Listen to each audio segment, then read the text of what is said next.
se për shkak se sot kam shpërndar kuvendin, automatikisht data 11 janar është përjashtuar si mundësi, sepse është jashtë afateve kushtetuese që do të më lejonin ta shfrytëzoja.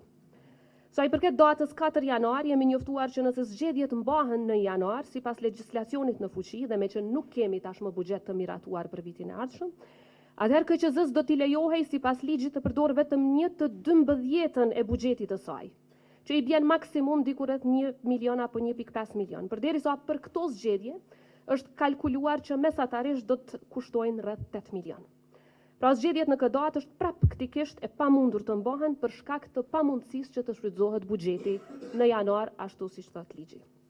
Kthehemi prandaj te dy datat e mbetura, pra 21 dhe 28 dhjetor, të cilat mund të bëhen sipas kushtetutës. Sot partitë politike janë deklaruar kryesisht për këto dy data në takimin konsultativ që e patëm.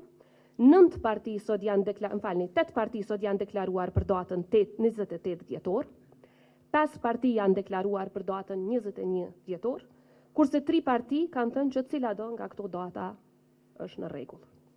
Ju njoftoj se gjatë kësaj periudhe kam qenë po ashtu në kontakt me kryetarin e KQZ-s 3 herë dhe kemi analizuar procesin e papërfunduar të zgjedhjeve lokale, si dhe procedurat që na presin për organizimin e zgjedhjeve nacionale. Pra të gjitha këto e bëjnë praktikisht të pamundshme edhe datën 21 dhjetor, jedimisht data 28 dhjetor është data që kam vlerësuar se mbetet data e vetme e mundshme, sado që edhe kjo datë paraqet deri diku sfida për KQZ-n.